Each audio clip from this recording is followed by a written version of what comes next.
Tout le monde pense qu'il est un perdant faible et pathétique parce qu'il ne peut qu'évaluer des objets, mais il est entraîné par le sage le plus fort du monde. N est un loser inutile qui sert de porteur de bagages à deux aventuriers. Pendant que l'épéiste et le magicien combattent un rat géant, il reste en arrière et attend sa chance. Les aventuriers achèvent bientôt le rat et disent à N que c'est à son tour de trouver quelque chose de précieux dans le cadavre. Il le traite comme une ordure à cause de sa classe de travail, évaluateur, et N ne peut même pas se plaindre parce qu'il sait qu'ils ont raison. Dans son monde, la déesse de la lumière attribue à chaque enfant une classe de métier à sa naissance, tandis que la déesse des ténèbres lui donne une compétence.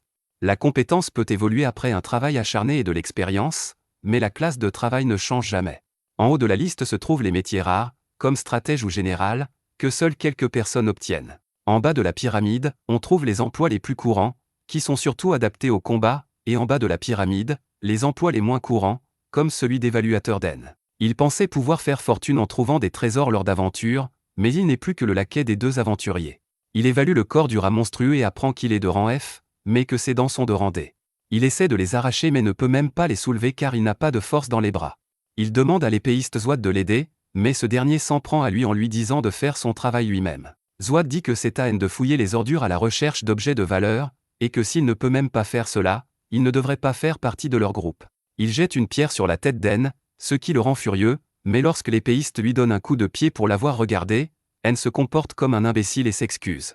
Il n'a d'autre choix que de déchiqueter le cadavre du rat à main nue pendant que les deux aventuriers parlent de lui et de sa classe d'emploi.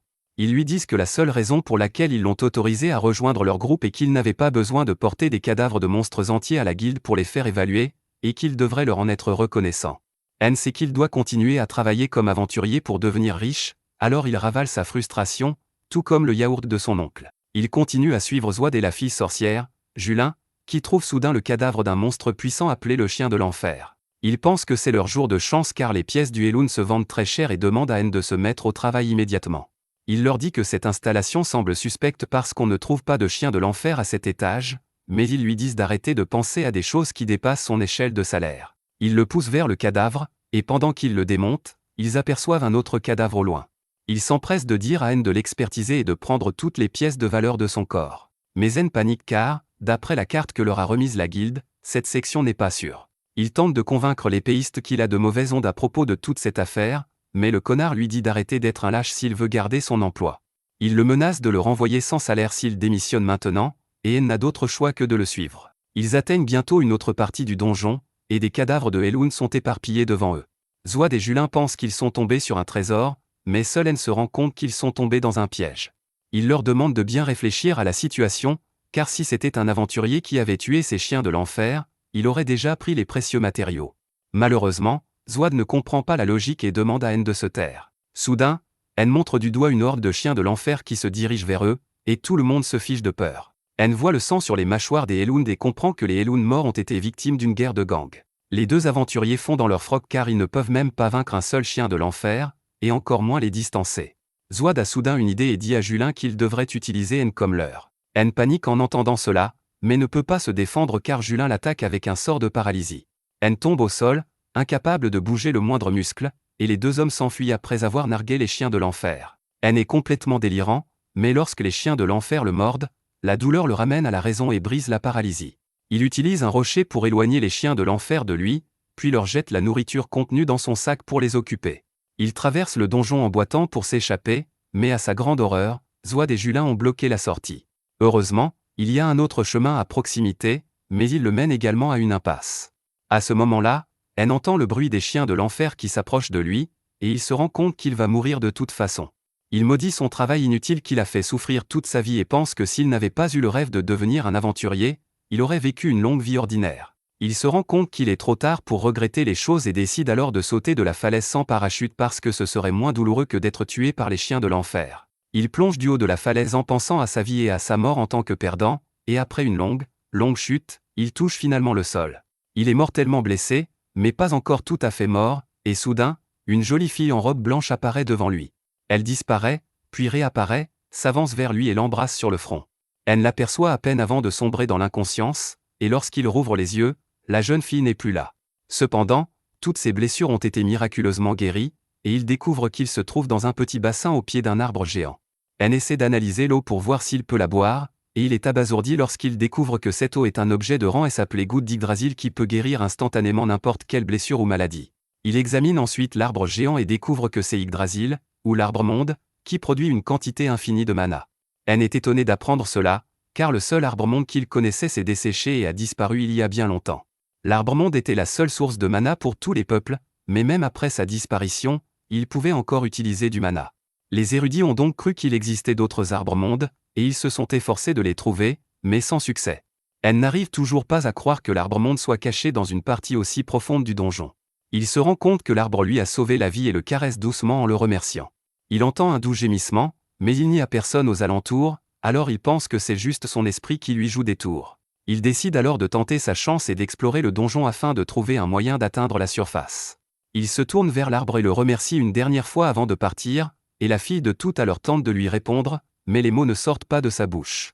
N se dirige vers le donjon, pensant que cet endroit doit être vraiment difficile à traverser, car même la guilde n'a pas atteint une telle profondeur. Il continue d'avancer parce qu'il n'a pas d'autre choix. Pendant un moment, il ne rencontre aucun monstre et baisse sa garde, puis soudain, une attaque rapide lui coupe l'oreille, le transformant en Van Gogh. N panique, mais avant qu'il ne puisse faire quoi que ce soit, une autre attaque rapide lui coupe les doigts. Il se retrouve alors face à un monstre de rang S qui n'a pas une grande puissance d'attaque, mais dont la vitesse est extraordinaire. Le monstre ne laisse même pas à N la possibilité de s'enfuir, car il lui assène des coups rapides. N essaie de ramper jusqu'à l'arbre, et le monstre manque de le poignarder, mais il s'arrête. N se retourne pour voir ce qui se passe et constate que le grand-père de tous les monstres est là pour le mettre en pièces. Le féroce ours noir tue le monstre à globe oculaire, puis taillade le visage d'N, l'aveuglant partiellement. N hurle de douleur, puis l'ours l'attrape et le serre pour lui briser les os. N est persuadé que c'est la fin pour lui, mais soudain, quelqu'un attaque l'ours et le tue d'un seul coup. N ne voit que la petite silhouette de la personne qui l'a aidé et l'entend dire qu'elle est venue l'aider uniquement parce qu'une personne spéciale le lui a demandé. N perd alors connaissance, et lorsqu'il se réveille, il se trouve à nouveau au pied de l'arbre-monde, complètement guéri et l'œil blessé remplacé. Soudain, il aperçoit la fille en blanc devant lui, qui lui sourit en tenant une tasse de thé, et N est instantanément séduit par sa beauté éthérée. Il ne peut s'empêcher de la fixer, mais une Loli apparaît alors à côté de lui et lui dit d'arrêter de se faire des idées bizarres sur sa fille. N ne comprend même pas ce qui se passe et pourquoi cette Loli, qui est plus plate que mon graphique de carrière, appelle la fille sa fille. La Loli lui dit d'arrêter d'être impolie avec sa fille et de boire le thé qu'elle a spécialement préparé pour lui. Elle verse pratiquement le thé dans la gorge d'N, qui le trouve vraiment délicieux. Il apprend alors que la Loli est Ursula, la gardienne de l'arbre-monde, et que la jolie fille, Yuri, n'est pas sa vraie fille. Ursula prétend qu'elle ne voulait même pas prendre la peine de sauver une forme de vie aussi basse qu'un humain, mais comme Yuri l'a supplié, elle est venue dans le donjon et a sauvé N de l'ours. Elle ne comprend toujours pas qu'Ursula est la gardienne de l'arbre-monde, et elle lui explique qu'il y a 9 arbres-mondes dans le monde, chacun ayant un gardien qui veille sur lui et le protège du danger. Elle lâche ensuite la bombe sur N en lui disant que Yuri n'est pas humaine mais l'esprit de l'arbre-monde lui-même, et que comme Ursula veille sur elle depuis le début, Yuri la considère comme sa mère. N fait remarquer que Yuri est vraiment jolie, et Ursula n'est pas contente qu'il drague sa fille. Elle menace de lui arracher l'œil sur lequel elle a travaillé très dur, ce qui rappelle à N qu'il a été blessé et rendu aveugle par l'ours. Ursula lui dit que les gouttes de l'arbre-monde l'ont guéri, mais qu'elles n'ont pas pu réparer son œil. Cependant, Yuri voulait qu'il puisse voir à nouveau et devenir encore plus fort, alors Ursula a créé un œil spécial pour lui en utilisant les parties de l'arbre-monde lui-même. N est choquée d'entendre cela et demande à Yuri pourquoi elle tient tant à lui. Elle lui répond que c'est parce qu'il a eu la gentillesse de la remercier. Ursula explique ce qu'elle veut dire, avant N, d'autres aventuriers étaient tombés ici, et bien que Yuri les ait tous sauvés, aucun d'entre eux ne l'a remercié. Au contraire, certains d'entre eux ont arraché ses branches après avoir appris quel était l'arbre du monde. C'est pourquoi elle considère que la gentillesse minimale dont N a fait preuve à son égard est une grande chance.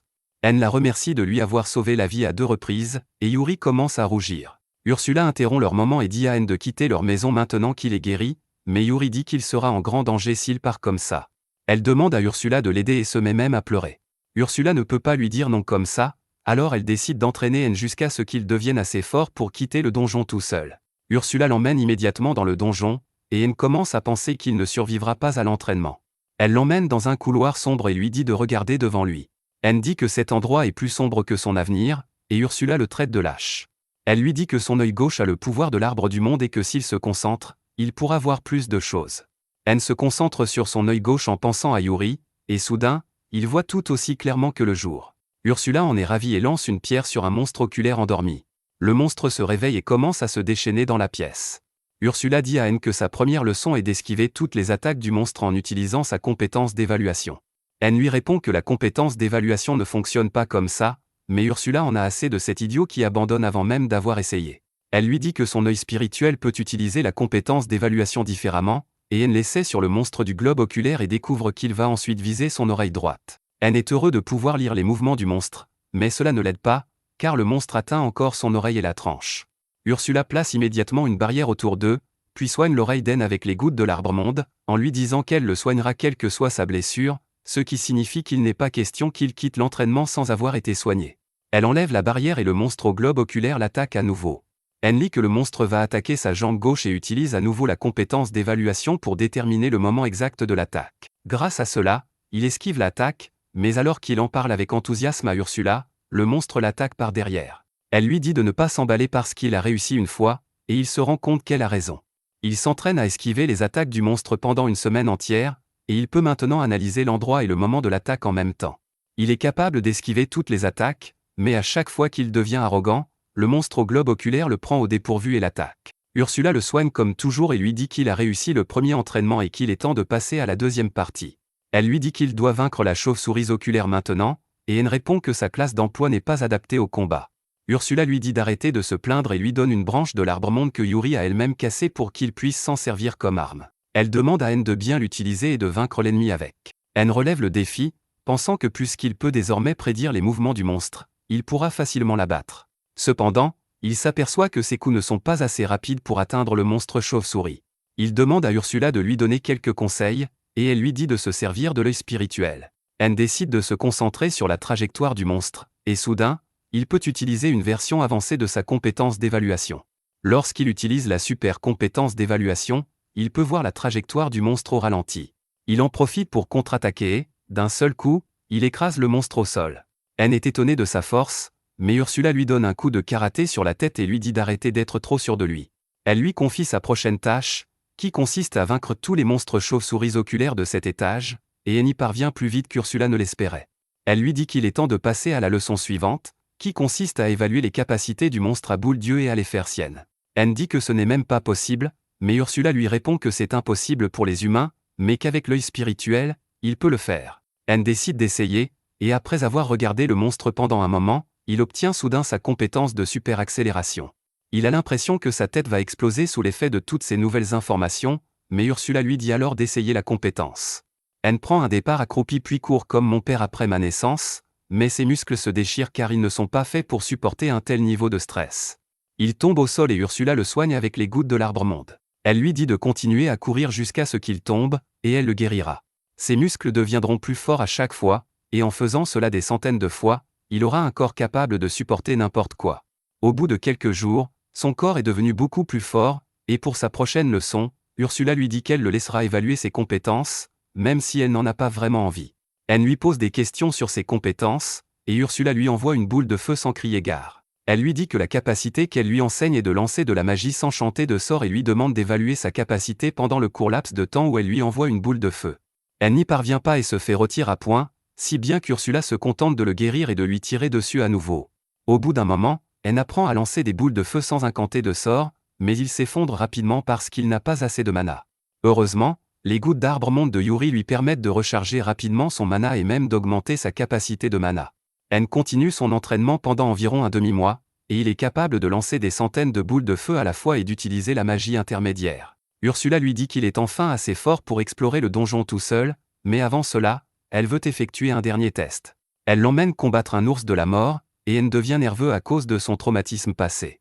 Ursula lui dit d'être plus confiant parce qu'il s'est entraîné dur pour devenir fort, puis le pousse devant l'ours. N lui envoie des boules de feu, mais c'est un Stormtrooper dans l'âme, et aucune de ses attaques ne fait mouche. Heureusement, la fumée fait diversion et N utilise la compétence super vitesse pour atteindre l'ours par derrière. L'ours tente de l'attaquer, mais N utilise la compétence super appréciation pour voir les choses au ralenti et lance un puissant sort de vent sur l'ours.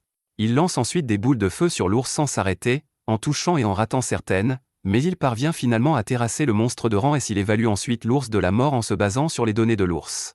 Il évalue ensuite les capacités de l'ours de la mort et absorbe la compétence de rang S+ Cooper d'acier, qui confère à ses attaques une durabilité et une puissance de perforation extraordinaire. Alors qu'il se remet de son mal de tête après avoir absorbé la compétence, Ursula lui dit qu'il a terminé son entraînement et qu'il est maintenant prêt à escalader le donjon tout seul.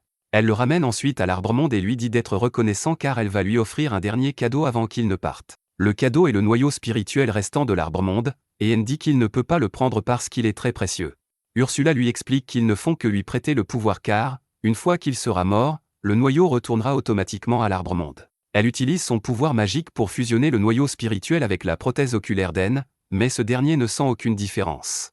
La vieille Loli lui dit qu'il faudra beaucoup de temps à un idiot comme lui pour comprendre le véritable pouvoir de la prothèse oculaire améliorée.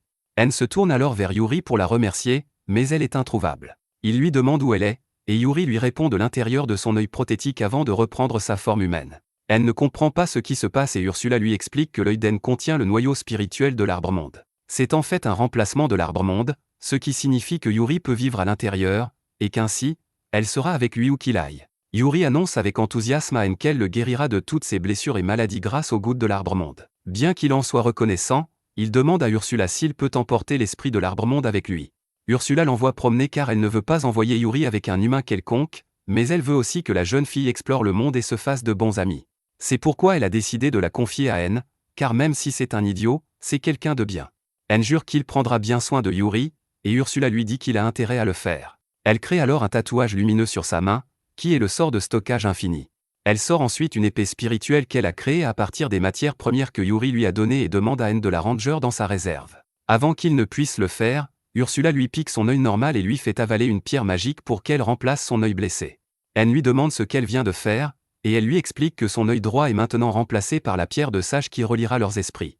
Grâce à elle, ils peuvent communiquer l'un avec l'autre à tout moment, et Ursula peut observer tout ce que voit Anne. Elle lui dit que si elle le voit s'approcher trop près de sa fille ou la battre, elle le trouvera et le tuera. Anne demande ensuite à Yuri si elle a des projets particuliers une fois qu'ils auront atteint la surface, et elle répond qu'elle veut rencontrer ses sœurs. Ursula explique qu'à l'origine, il n'y avait qu'un seul arbre-monde géant, mais qu'il a été séparé en 9 parties, et que Yuri n'est que l'une d'entre elles. Les autres arbres du monde sont ses sœurs, et Anne promet qu'ils voyageront dans le monde entier pour les rencontrer. Il commence alors son voyage, et Ursula ne cesse de lui indiquer la route à suivre et les monstres qu'il devra affronter. Anne trouve que vaincre les monstres de rang c'est beaucoup plus facile maintenant, et il n'a même pas mal à la tête en absorbant leurs capacités parce que Yuri le guérit instantanément. Il atteint bientôt la salle du boss, et Ursula lui dit que s'il ne bat pas le boss, le chemin vers les autres étages ne s'ouvrira pas. Anne n'est pas sûre de lui, car le monstre du boss sera beaucoup plus fort que tout ce qu'il a affronté, mais Yuri et Ursula lui disent d'avoir confiance en lui. Motivée par leurs paroles, Anne entre dans la salle du boss et découvre le cœur du donjon devant lui. Soudain, un cercle d'invocation apparaît sur le sol, d'où émerge un golem de pierre géant. Anne dit à Yuri de retourner dans son œil et se précipite vers le golem. Il évite facilement la première attaque, mais le golem lui assène un puissant coup de poing. Anne utilise une autre de ses compétences acquises pour rendre ses mains aussi dures que l'acier, mais l'effet du coup de poing déchire les muscles de ses jambes. Yuri le soigne sur place, puis utilise la compétence de dissolution du poison qu'il a acquise en tuant un serpent géant pour faire fondre la main du golem. Cela rend le golem furieux et il commence à attaquer Anne, qui échappe à ses attaques et se cache derrière des rochers. Il se rend compte qu'il ne peut plus s'approcher du golem, mais Ursula lui dit d'utiliser le sort ultime qu'elle lui a enseigné, car il a assez de mana pour cela. Anne décide de suivre son conseil et utilise immédiatement la magie ultime Nova Strike sur le golem, le frappant avec la puissance d'une météorite et faisant fondre son corps. Il n'arrive pas à croire qu'il peut faire cela maintenant, et Yuri sort alors de son corps et commence à le soigner. Anne lui prend les mains pour la remercier, et Yuri se met à rougir. Cela ne plaît pas à Ursula, qui lui dit de se concentrer sur l'évaluation des restes du golem. Anne évalue le corps du golem et obtient des capacités défensives et offensives de haut niveau. Ursula lui dit qu'il peut aussi évaluer le cœur du donjon, mais elle n'est pas sûre que ce soit sans danger. À ce moment-là, Ursula se téléporte près de lui et évalue le noyau du donjon pour lui. Elle constate qu'il est similaire au noyau spirituel de l'Arbre-Monde et l'utilise pour renforcer la prothèse oculaire d'Anne. Elle lui dit qu'il peut vaincre d'autres boss de donjon et utiliser les noyaux pour améliorer la puissance de son œil spirituel, ce qui le rendra encore plus fort. Sur ce, ils sortent tous les trois de la salle des boss, et les portes se referment derrière eux. Ursula dit que depuis que le noyau du donjon a disparu, le donjon est effectivement scellé maintenant. Cela signifie que le chemin vers l'Arbre-Monde a été fermé, et que même le trou par lequel Anne est tombée a dû être scellé. Elle dit que maintenant personne ne peut atteindre l'Arbre-Monde, ce qui signifie qu'elle n'a pas besoin de rester pour le protéger. Elle décide d'accompagner Yuri et Anne, et ils atteignent bientôt la surface. Pendant ce temps, dans un bar de la ville, l'épéiste Zoad boit un verre avec quelques compagnons d'aventure. Il leur raconte que son groupe a été encerclé par des chiens de l'enfer dans le donjon et qu'il ne pensait pas s'en sortir vivant. Puis il déforme les faits et dit que c'est N qui a décidé de se sacrifier pour sauver les autres. Il commence à faire semblant d'être profondément reconnaissant envers N pour s'attirer la sympathie des autres aventuriers, mais lorsqu'il voit N se tenir derrière lui, il crache son verre. Zwaad lui demande comment il fait pour être encore en vie, et quand N lui dit qu'il a simplement vaincu les monstres, il refuse de le croire. Les autres aventuriers disent à Zwaad qu'il devrait être heureux parce que son sauveur est vivant, mais N leur dit qu'il a menti tout à l'heure. Il révèle que Zwaad et Julin l'ont paralysé avec de la magie et l'ont laissé mourir aux mains des monstres. Cela rend tous les aventuriers furieux et ils commencent à lancer tout ce qu'ils peuvent attraper sur Zwaad. Mais N les arrête car, malgré tout, Zwaad est la seule personne à l'avoir pris dans son groupe. Il le remercie pour tout et s'en va, surprenant tout le monde dans l'auberge car sa personnalité a changé à 180 degrés. Ensuite, N, Yuri et Ursula commencent à explorer différents donjons, à vaincre les monstres boss et à absorber les noyaux des donjons. Ils continuent à chercher l'arbre du monde dans ces donjons, mais même après quelques mois, ils ne trouvent rien. Alors qu'ils reviennent d'un de ces donjons, ils entendent des cris et se précipitent immédiatement sur les lieux pour découvrir des monstres qui attaquent un chariot. N tue rapidement les monstres et absorbe leurs capacités tandis que Yuri et Ursula soignent les soldats blessés. N va ensuite voir une jeune fille aux cheveux roses dans le carrosse, qui tombe amoureuse de lui au premier regard et s'accroche à lui, l'appelant le héros. N est confus et embarrassé, mais il apprend ensuite que la jeune fille est Claudia, la troisième princesse du royaume, et que l'homme qui l'accompagne est Jasper, le chef de la guilde des marchands. La princesse invite N et son groupe dans son palais pour les remercier, puis s'apprête à se jeter sur lui. Mais Yuri s'interpose et déclare qu'elle est la femme d'N. N est choquée d'entendre cela, mais le choc est encore plus grand lorsque Claudia déclare en toute décontraction qu'elle est heureuse de devenir sa seconde épouse. Alors que les deux filles se disputent à ce sujet, le marchand Jasper vient voir N et lui dit qu'il devrait plutôt l'épouser. N panique, car il n'a jamais pensé qu'il serait aussi attirant pour les hommes que pour les femmes. Mais Jasper lui répond qu'il a une raison particulière pour cela. Il conduit ensuite N et les autres à son trésor, expliquant qu'il aime collectionner les pierres précieuses et que l'œil gauche d'N est un noyau spirituel, le plus précieux de tous. N est choqué d'apprendre que Jasper a découvert son secret, puis le marchand lui raconte la légende de l'arbre originel du monde qui a épuisé tout son pouvoir pour sceller le seigneur démon et qui a ensuite disparu de la terre. Il dit qu'il a cherché son noyau spirituel pendant des années, et que maintenant qu'il l'a trouvé, il veut le garder avec lui pour toujours. N veut le refuser parce qu'il est plus droit qu'une règle, mais Ursula lui dit que Jasper a de l'argent et aussi des informations sur l'arbre-monde, et qu'il peut donc utiliser son aide pour trouver les autres arbres-mondes. N accepte à contre-séure de se rapprocher de lui, mais dit qu'ils ne seront que des amis au début. Jasper n'y voit pas d'inconvénient et dit à N qu'un jour, il sera sûrement un fier membre de son harem. Bientôt, N, Yuri et Ursula se rendent dans un donjon caché dont Jasper leur a parlé, dans l'espoir d'y trouver les sœurs de Yuri. N entre seule dans le donjon et se retrouve rapidement dans une impasse. Ursula lui dit qu'il y a un sort de téléportation sur le mur et qu'il peut l'activer en le touchant. Au moment où N touche le sort de téléportation, il se retrouve dans une immense forêt.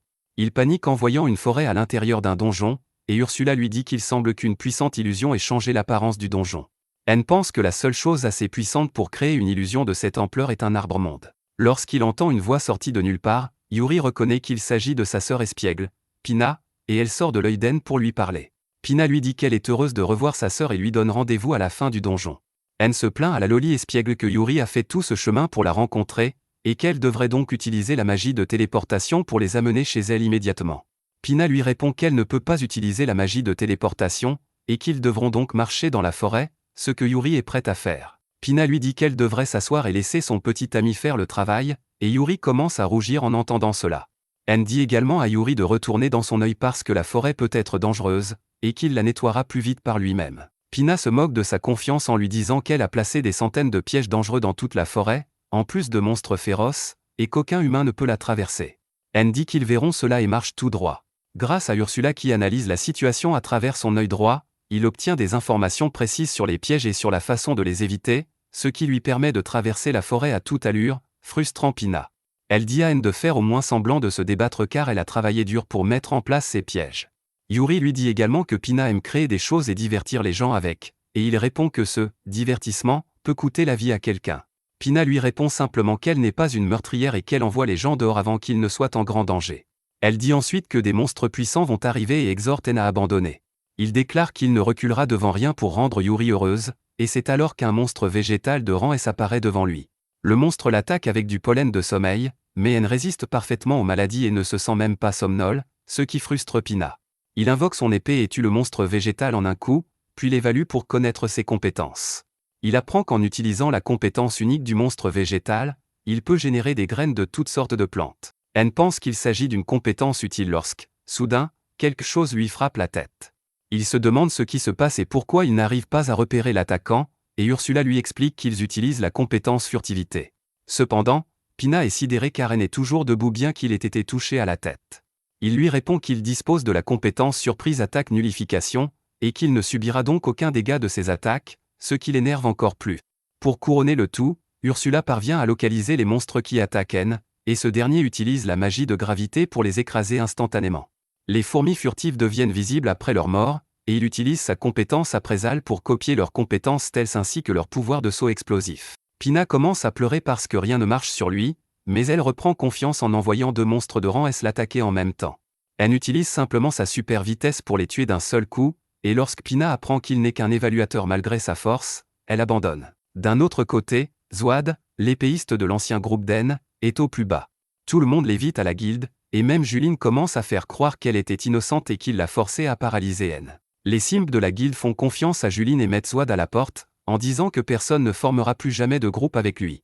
Furieux, Zouad maudit N d'avoir survécu, car s'il était mort paisiblement, rien de tout cela ne serait arrivé. Il décide d'accomplir une quête de haute difficulté pour réparer sa mauvaise réputation et part à la chasse d'un monstre de rang C dans le même donjon que celui qui cache l'entrée du donjon de Pina. En touchant accidentellement le sort de téléportation sur le mur, il se retrouve dans la forêt et décide de chercher des monstres puissants. Cependant, il tombe immédiatement dans un piège, mais alors qu'il est sur le point de heurter les pics en contrebas et de voir Dieu, il est téléporté dans le donjon précédent. Soudain, il entend la voix de Pina qui lui dit qu'il ne mourra pas dans son donjon, elle le téléportera avant qu'il ne se passe quelque chose de grave, et qu'il peut donc essayer à tout moment.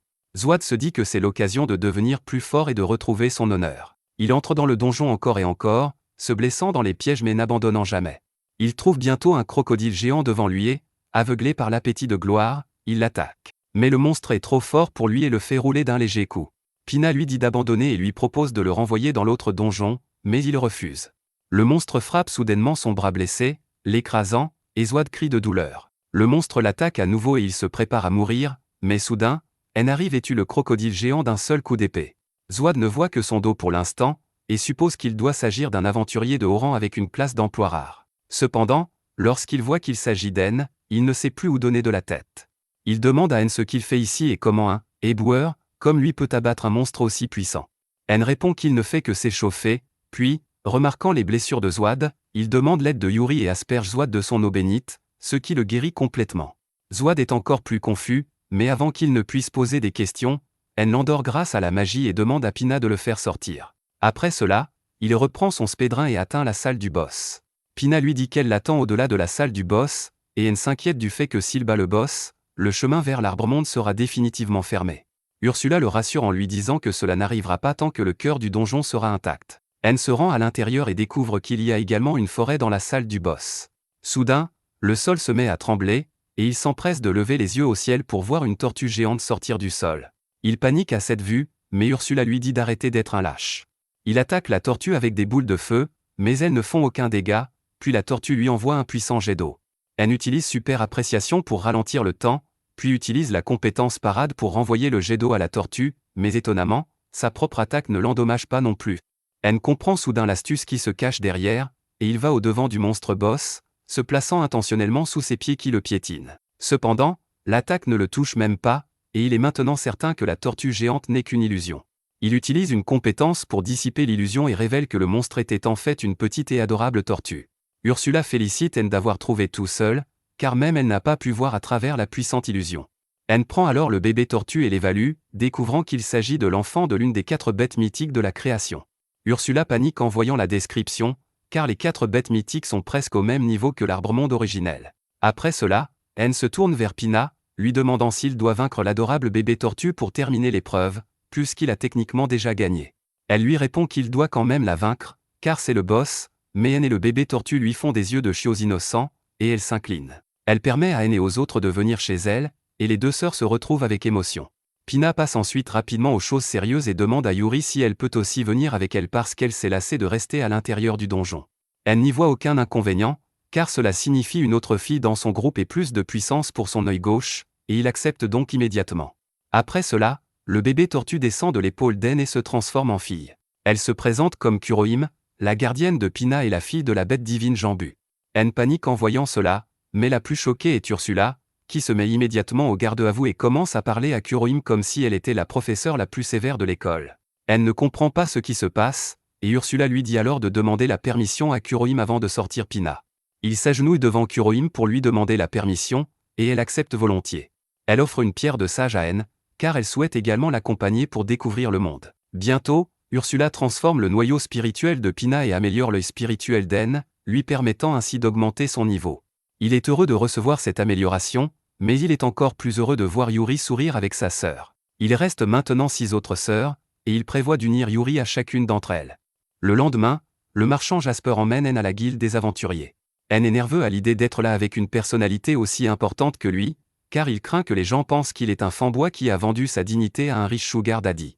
Cependant, Jasper lui dit d'avoir plus confiance en lui, car ils vont montrer à tous sa vraie valeur. Bientôt, la réceptionniste arrive et salue Jasper avec beaucoup d'enthousiasme.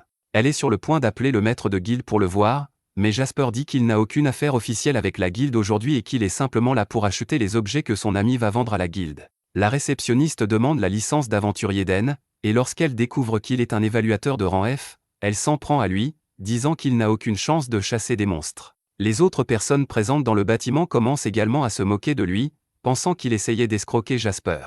N devient nerveux en entendant les railleries de tout le monde, mais Jasper lui dit de leur montrer ce qu'il a dans son sac. Il sort toutes les rares récompenses de monstres de son stockage infini, et tout le monde est stupéfait de voir les objets dont il n'avait entendu parler que dans les légendes. Il ne croit pas qu'un évaluateur puisse les avoir collectés par lui-même, et il commence à accuser N de les avoir volés. N sent son estime de soi sombrer plus bas que le Titanic et regrette d'être venu à la guilde. C'est alors qu'une maman tombois arrive et dit à tout le monde de se taire, car personne ne devrait être jugé en fonction de son métier. Ils la reconnaissent comme la maîtresse de guilde, Megan, et se taisent devant elle. La maman remarque immédiatement que quelque chose dans les yeux d'N est spécial, et pendant ce temps, la réceptionniste a vérifié que tous les objets qu'il a apportés sont authentiques. Jasper déclare qu'N a chassé tous ces monstres par lui-même, et il en garantit personnellement. La réceptionniste demande immédiatement pardon à N, et même Megan lui dit d'épargner la fille pour l'avoir jugée sur son métier.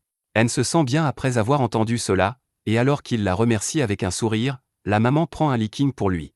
Elle lui dit qu'il est mignon et qu'elle aimerait l'avoir comme boy toy, mais N panique car il ne sait pas comment répondre à cela. Megan lui dit de réfléchir à son offre car ils vont se revoir souvent de toute façon, puis retourne à son bureau. La réceptionniste dit à N d'attendre pendant qu'elle obtient une estimation de la valeur de son butin, mais Jasper lui dit de sortir également les objets du donjon caché. Les aventuriers paniquent en entendant qu'N a nettoyé un donjon caché, et ils commencent à le traiter comme une célébrité, mais N déteste l'attention et s'enfuit immédiatement.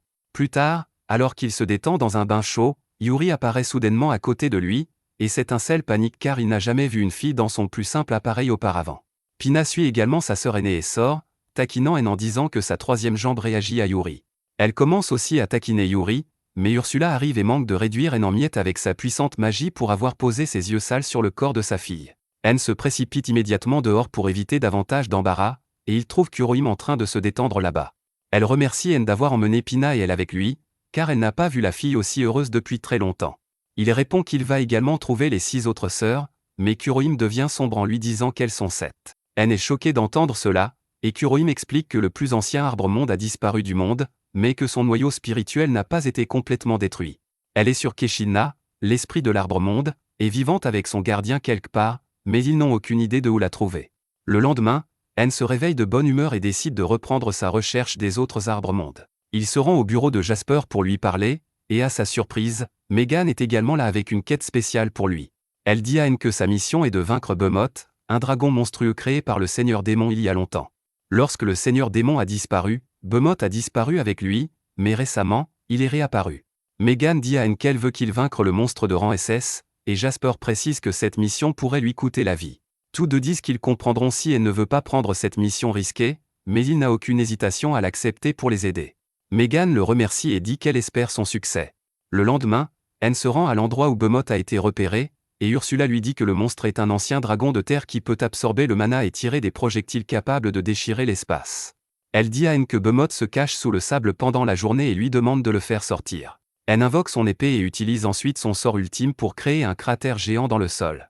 Le dragon en colère en sort et demande qui a osé perturber son sommeil. Il regarde N, qui semble faible mais a réussi à lancer un sort puissant.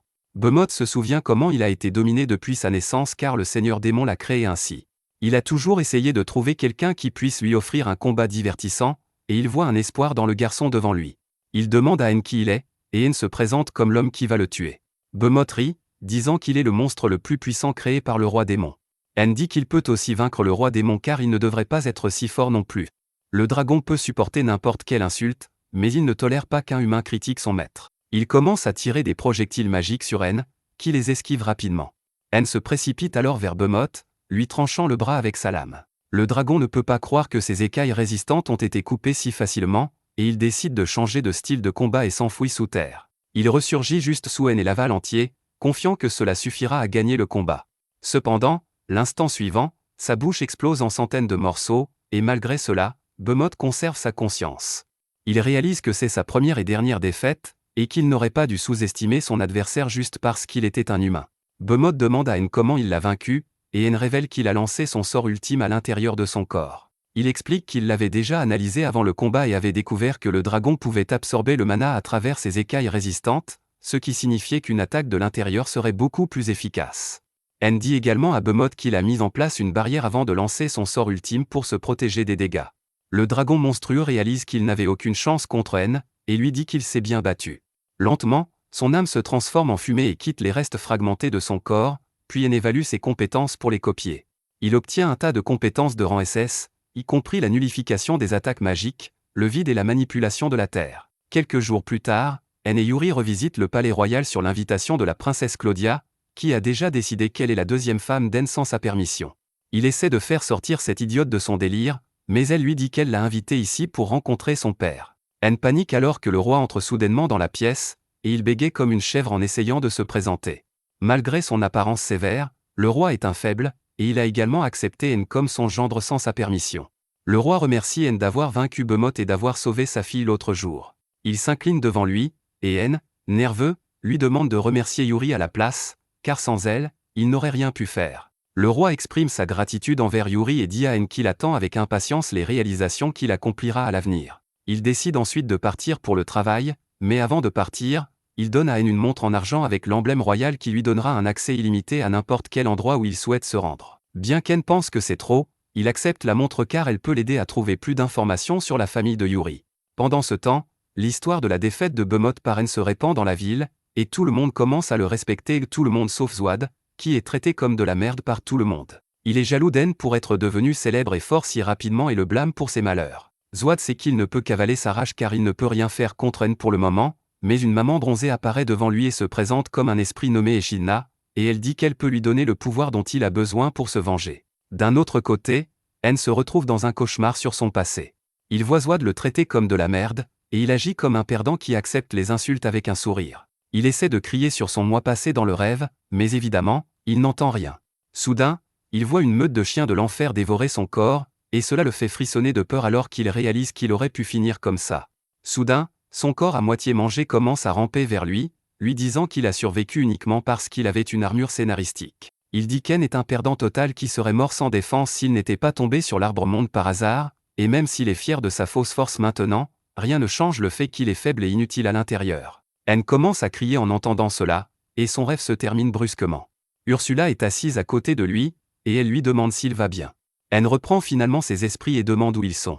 Elle lui dit qu'il s'est effondré après la réunion avec le roi à cause de l'épuisement et qu'il dort depuis. Ursula se plaint que Yuri s'inquiète pour lui, et N demande immédiatement où elle est. Elle répond que Yuri et Pina sont allés se promener dans la ville pour changer d'air, et N s'inquiète. Ursula lui dit qu'il n'y aura aucun problème car elle suit Yuri en temps réel, et si quelque chose se passe, elle peut simplement se téléporter à côté d'elle. N commence alors à raconter à Ursula le mauvais rêve qu'il a fait, et il se persuade que son moi rêvé disait la vérité. Il croit qu'il est devenu si fort uniquement grâce à sa chance qui l'a conduit à Yuri, mais au fond, il est toujours la même merde qui ne sert à rien. D'un autre côté, Zwad essaie de comprendre l'offre de la maman bronzée, Echidna. Incapable de croire qu'il y a un moyen de lutter contre N, Echidna lui dit qu'N est devenu si fort sans même travailler dur grâce à l'œil spirituel. Zwad la croit et commence à maudire N pour avoir triché pour devenir fort, et Echidna rit, lui offrant le même pouvoir. Zwad est excité en entendant cela et dit qu'il veut aussi l'œil spirituel, et Echidna invoque une version corrompue de l'œil maléfique. Elle l'insère dans le front de Zwad, et il commence à crier alors qu'il se transforme en démon. Echidna est ravie de ce résultat, et elle lèche ses lèvres de manière inquiétante en disant à Zwad d'aller se venger. Zwad rugit fort et saute haut dans le ciel, se sentant incroyablement rapide et fort. Il saute par-dessus les toits lorsqu'il aperçoit soudainement Jolene avec son nouveau petit ami. Il décide de se venger d'elle en premier et saute immédiatement devant elle. Son petit ami essaie de la protéger du monstre vert, mais Zwaad ne perd pas de temps et lui arrache immédiatement la tête. Jolene est horrifiée et dévastée en voyant cela, et en entendant la voix de Zwaad, elle le reconnaît. Elle réalise qu'il est là pour se venger et essaie immédiatement de le calmer. Elle s'excuse abondamment, disant qu'elle dira à la guilde qu'elle a lancé le sort de paralysie sur N de son propre gré. Zwaad ne semble pas convaincu par cela, alors la désespérée Jolene dit qu'elle fera tout ce qu'il veut, mais il lui arrache simplement la tête aussi. Il commence à semer la pagaille dans la ville, détruisant des bâtiments et blessant des passants innocents. Heureusement, Yuri et Pina sont à proximité, et Yuri utilise ses capacités de guérison pour aider les blessés. Echidna la sent et utilise la télépathie pour dire à Zwaad d'arrêter de jouer avec les gens ordinaires et de cibler les esprits à la place, car s'il les tue, elle ne pourra plus utiliser leur pouvoir. Zwaad aime l'idée, et il se retrouve immédiatement derrière Yuri pour l'attaquer. Yuri est trop terrifié pour bouger, mais Pina crée une barrière autour de Zwaad au dernier moment, protégeant sa sœur. Elle prend la main de Yuri et commence à s'enfuir pendant que Zwaad essaie de briser la barrière avec ses poings. Echidna lui dit que ses poings ne briseront pas la barrière et lui dit d'utiliser le pouvoir spécial contenu dans son œil spirituel. Zwaad canalise le pouvoir anti-esprit de l'œil, et une aura sombre entoure son bras, lui permettant de briser la barrière d'un seul coup. Il saute alors vers Yuri et Pina et les rattrape en un rien de temps. Pina utilise une autre barrière pour l'arrêter, mais en utilisant son pouvoir anti-esprit, Zwaad brise la barrière et l'envoie voler.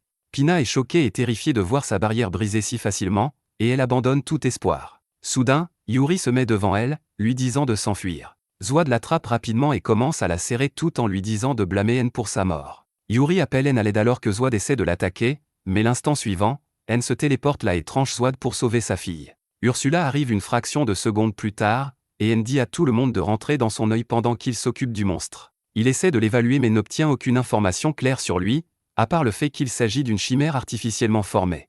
Ursula essaie également d'évaluer Zwaad, mais elle ne trouve rien non plus car Echidna a utilisé un sort de dissimulation de haut niveau sur lui.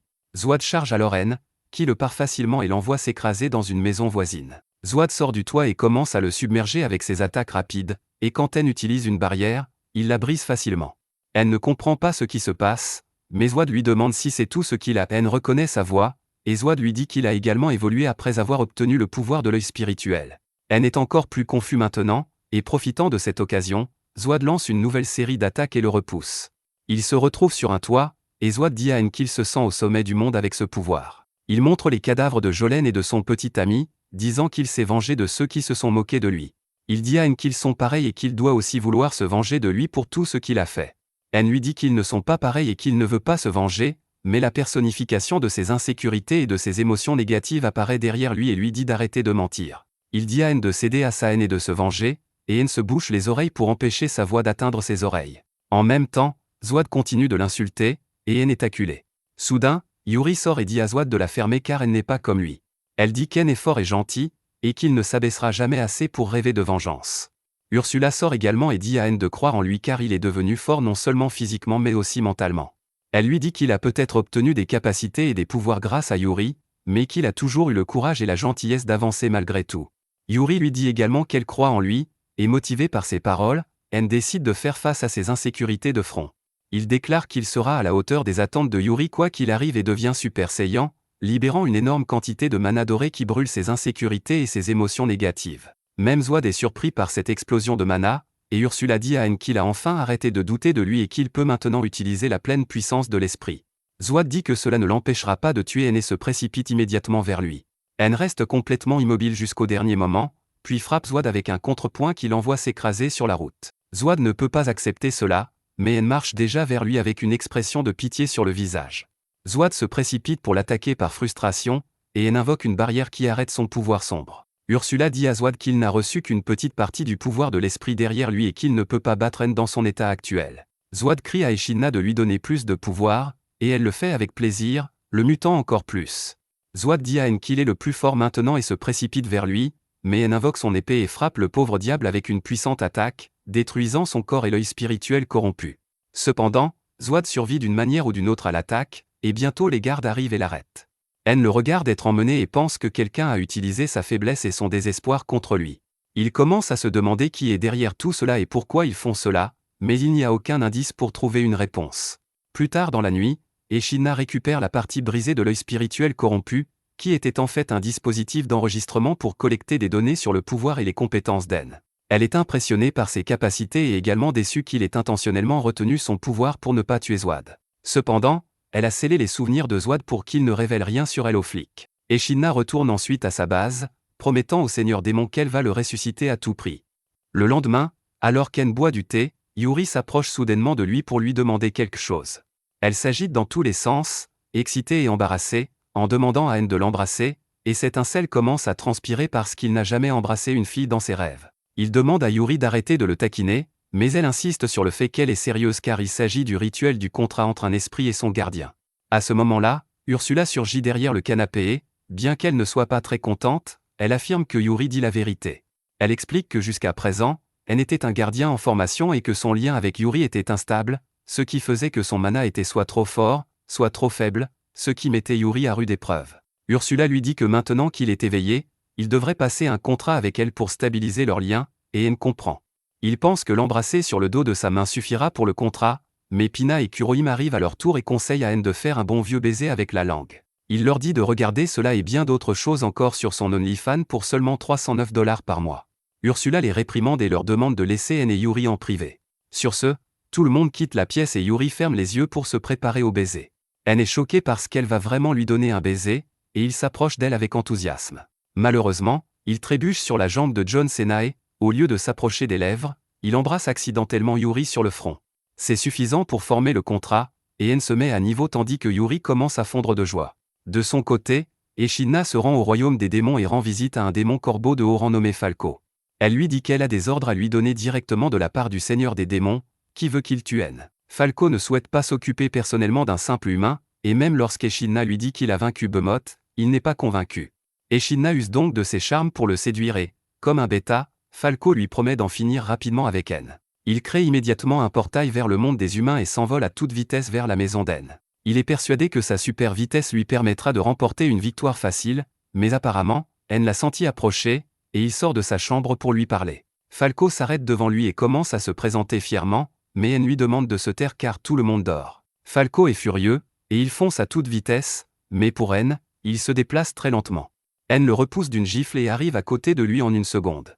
Il frappe Falco avec les balles à vide pour l'achever, puis absorbe ses capacités de contrôle du vent et de super vitesse. Alors qu'il se demande pourquoi le démon le prend pour cible, Yuri et d'autres apparaissent devant lui parce que le bruit du combat les a réveillés. Le lendemain matin, N se rend à la bibliothèque interdite du palais royal pour en savoir plus sur les donjons cachés.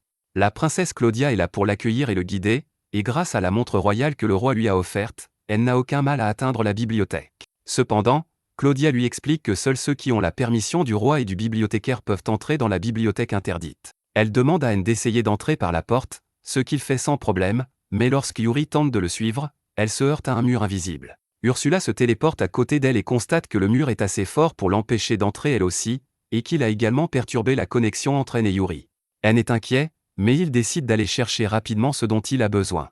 Une fois arrivé au bâtiment principal, il se rend compte qu'il y a trop de livres et qu'il ne sait pas comment trouver celui dont il a besoin.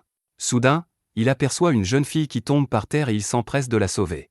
La jeune fille est très émue lorsqu'elle le remercie, et N lui demande comment elle est tombée. Elle lui répond qu'elle lisait un livre en haut de la bibliothèque et qu'elle était tellement occupée qu'elle n'a même pas remarqué qu'elle tombait. Elle utilise alors la magie pour remettre son livre à sa place et se présente comme Alice, la bibliothécaire. Elle lui dit qu'elle connaît l'emplacement de chaque livre dans cet endroit, et N lui demande si elle peut aussi l'aider. Il dit qu'il veut un livre sur les donjons cachés afin de pouvoir réunir une personne spéciale de sa vie avec sa famille. Alice devient soudain un peu triste en entendant cela, et après avoir donné le livre à N, elle lui demande comment va Yuri. Il s'étonne qu'elle connaisse Yuri, et Alice lui dit qu'elle est aussi l'un des esprits des arbres du monde, et qu'elle peut voir le noyau spirituel de Yuri dans l'œil d'N. N est choquée d'entendre cela, et à ce moment-là, Akaan, la gardienne d'Alice, arrive et commence à la réprimander pour ne pas l'avoir informée de la présence d'un invité. N et Akaan sympathisent immédiatement, puis il dit à Alice que ses sœurs l'attendent dehors. Akaan s'empresse de lui dire qu'il leur est impossible d'entrer pour rencontrer Alice. Elle explique que cette bibliothèque ne se trouve pas à l'intérieur du palais royal, mais qu'il s'agit d'un donjon caché auquel on accède par un portail, qui est la porte de la bibliothèque interdite. Elle explique que le portail est soumis à de sérieuses restrictions et que seuls les humains approuvés par le roi et Alice peuvent y pénétrer. Il existe un ancien contrat entre l'esprit de l'Arbre-Monde et cette bibliothèque qui profite aux deux parties, et si Yuri ou Pina entrent ici de force, le contrat sera rompu. Akane explique à N que le seul moyen de faire venir ses filles et de leur faire rencontrer Alice est de trouver l'emplacement du donjon caché et de le nettoyer correctement. N propose d'éliminer Alice à la place, mais Akane lui répond que cela n'arrivera pas non plus. Elle dit qu'Alice est une faible qui ne peut pas se battre, et qu'elle n'a pas l'intention de quitter cet endroit non plus. Alice devient sombre en entendant cela, et N s'approche d'elle, sachant qu'elle a peur d'aller dans le monde inconnu. Il lui dit qu'il était lui aussi comme ça, mais qu'avec le soutien de Yuri et des autres, il est devenu plus fort et plus confiant. Il promet à Alice que si elle veut découvrir le monde, il la protégera de tout et la soutiendra de toutes les manières possibles. Alice s'énerve en entendant cela, puis N lui dit qu'il la reverra demain après avoir trouvé l'entrée du donjon. Le lendemain, alors qu'Akane toilette Alice, elle lui demande si elle veut sortir. Elle sait qu'Alice est effrayée, mais il est très facile de lire sur son visage qu'elle l'aime bien. Alice lui raconte qu'elle est tombée amoureuse d'N au premier regard, et que tout ce qui s'est passé est exactement comme dans les livres qu'elle a lus. Cependant, elle n'est toujours pas sûre de devoir sortir avec lui, et Akane l'encourage à faire le saut de la foi. Elle lui demande de faire confiance à N et de l'accompagner, car même si les choses ne se passent pas bien, elle pourra toujours rentrer chez elle. À ce moment-là, N entre dans la bibliothèque par le palais royal parce qu'il n'a pas trouvé l'entrée du donjon caché dans le livre. Akane tape dans le dos d'Alice en lui disant de faire confiance à N, et la jeune fille timide lui demande de l'emmener dans le monde extérieur. N la soulève immédiatement dans ses bras et saute aussi haut qu'il le peut, sortant de la bibliothèque et débouchant dans le donjon caché. Akane le suit également et donne à N le noyau spirituel d'Alice pour qu'elle puisse l'accompagner et créer un clone pour l'accompagner puisqu'elle ne peut pas se téléporter comme Ursula. N et les filles commencent alors à explorer le donjon caché, et il doit porter Alice sur son dos pendant la moitié du trajet à cause de son manque d'endurance. Il combat les monstres du donjon même sans l'aide d'Ursula, et bien qu'il ait un peu de mal à se battre contre le boss samouraï, il le vainc également. Ils atteignent la sortie, et Alice semble un peu contrariée car elle pense qu'N ne la portera pas une fois à l'extérieur. Il lui dit qu'elle peut toujours lui demander de la porter, et voyant Alice si heureuse, Akane commence à s'extasier sur leur idylle naissante. Ils arrivent bientôt à la maison d'N, et Yuri se précipite pour serrer Alice dans ses bras, mais celle-ci la repousse parce qu'elle n'aime pas que les gens la touchent. De son côté, Ursula se raidit devant Akane parce qu'elle est son aînée dans la hiérarchie des gardiens. Ensuite, Yuri embrasse N pour avoir amené sa sœur aînée à l'extérieur, ce qui rend Alice jalouse. Pina s'en aperçoit et, pour inciter Alice à agir, elle serre également N dans ses bras. Elle dit que son bras droit est encore libre, et avant que Yuri ne puisse le prendre, Alice s'y accroche. Pina commence à la taquiner à ce sujet, et N se rend compte que sa vie va devenir plus difficile à cause de son harem d'esprit des arbres du monde et de leur mère. Pour leur échapper, N se précipite vers le sauna, mais tous ses admirateurs effrontés le suivent également. Il ne cesse de demander à N s'il aime Alice, et malgré tous ses efforts, il ne parvient pas à leur échapper. Par coïncidence, Ursula est la seule à prendre son parti, et elle dit à tout le monde qu'on ne peut pas poser des questions aussi personnelles à quelqu'un. N la remercie de l'avoir sauvée d'un problème, mais un autre l'attend déjà. Il craint que d'être entouré de toutes ces beautés sensuelles ne fasse réagir son arbre-monde. Il explique aux filles qu'il ne supporte plus la chaleur et tente de quitter le sauna quand Alice tombe soudainement sur lui. Il se rend compte qu'elle a aussi du mal et lui dit qu'elle n'a pas besoin de se forcer à rester ici. Alice lui répond qu'elle fera tout ce qu'il faut pour rester avec lui à partir de maintenant, mais ses sœurs pensent qu'elle leur parle et s'accrochent immédiatement à elle, disant qu'elles partiront à l'aventure ensemble désormais. Leurs gardiennes savent que les filles viennent de bloquer la confession de leur sœur, mais elles ne veulent pas trop s'en mêler. Pendant ce temps, N va voir Ursula et lui demande d'insérer le cœur spirituel d'Alice dans son œil. Elle accepte, puis Akane lui donne également sa pierre du sage pour qu'il puisse utiliser ses pouvoirs. Ursula fait en sorte qu'N absorbe les deux.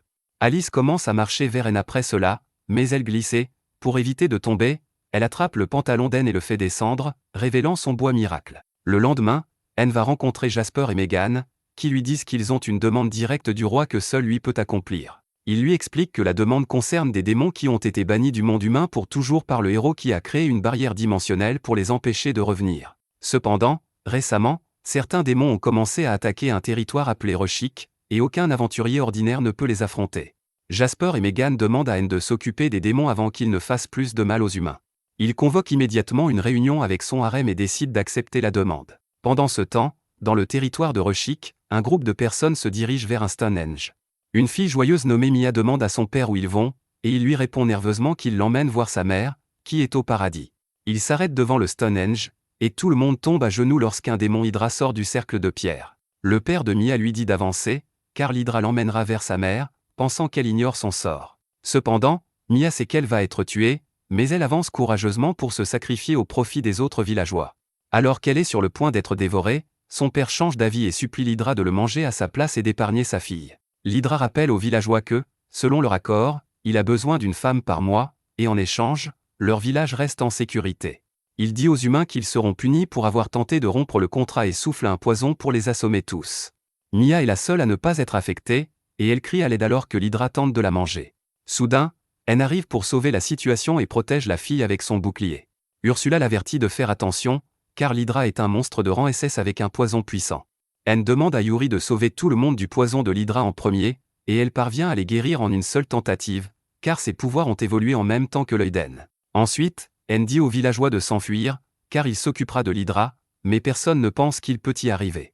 N dégaine simplement son épée et tranche l'Hydra en centaines de morceaux, choquant tous les villageois.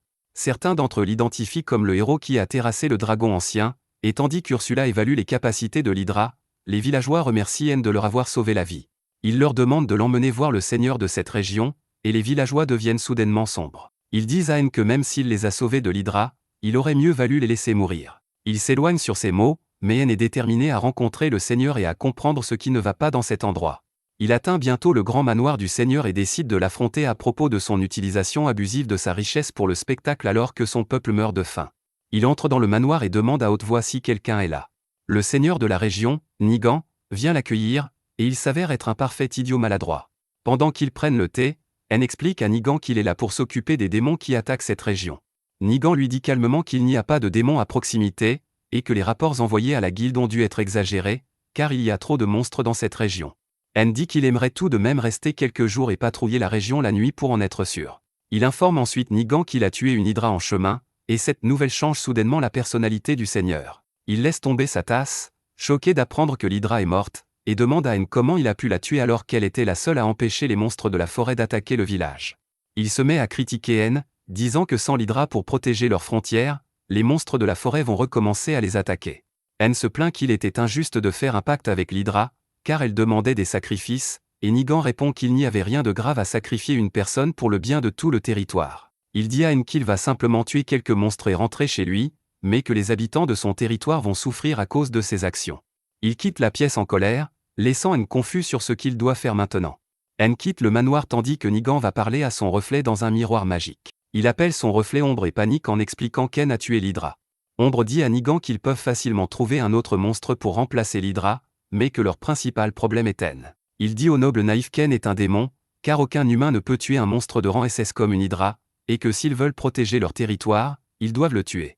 Nigan le croit et organise la mort d'N, tandis qu'Ombre rit, disant que les humains sont faciles à manipuler, et qu'après un peu plus de préparation, il sortira du miroir et possédera le corps de Nigan. D'un autre côté, N constate que le mur du village est gravement endommagé et qu'il n'y a aucun garde posté. Il essaie de demander aux villageois des informations sur Nigan, mais dès qu'ils entendent son nom, ils s'enfuient. N réalise que tout le monde a peur de Nigan et essaie de trouver un indice qui pourrait l'aider. Il trouve bientôt un homme découragé assis seul et regardant son champ dévasté par les monstres dès que l'hydra est morte. Il dit à N de retourner d'où il vient, car des gens comme lui ne peuvent pas les aider. N prend cela personnellement et utilise immédiatement sa magie pour préparer le champ, puis plante des graines magiques pour faire pousser des légumes instantanément. Ensuite, il utilise la magie de la terre pour créer un mur épais et tout autour de la zone afin de repousser les monstres. Le fermier est choqué, et N lui dit qu'il est trop tôt pour abandonner sa vie.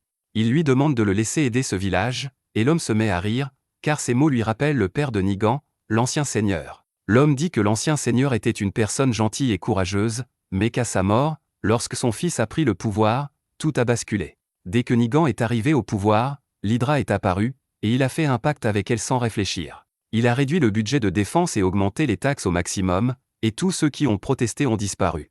Cela a fait perdre espoir à tout le monde, mais maintenant le fermier dit qu'il croit à nouveau en l'avenir grâce à N. N est ému en entendant cela, mais soudain les capacités d'Alice s'éveillent, et il voit qu'une énorme horde de monstres approche du village. Yuri sort pour lui demander si tout va bien, et il lui dit qu'il va vaincre tous les monstres pour qu'aucun ne puisse nuire au village. N saute sur le mur pour voir des milliers de monstres courir vers le village, et il panique, réalisant que cela ne va pas être facile, même pour lui. Alors qu'il redescend, Yuri apparaît derrière lui et demande « Qu'est-ce qu'ils vont faire maintenant ?» N n'en a aucune idée. Cependant, en voyant les villageois perdre espoir, il décide de donner tout ce qu'il a pour protéger leur vie. Il dit à Yuri de se mettre dans son œil, puis saute dans les airs, libérant une balle de vide dans l'espoir de tuer quelques monstres et d'effrayer les autres. Cependant, cela ne fonctionne pas, et les monstres continuent de se précipiter vers le village. Certains d'entre eux bondissent soudainement vers N, bien qu'il esquive leurs attaques initiales. Ces monstres ressemblant à des singes sont bien plus agiles qu'ils ne le pensaient.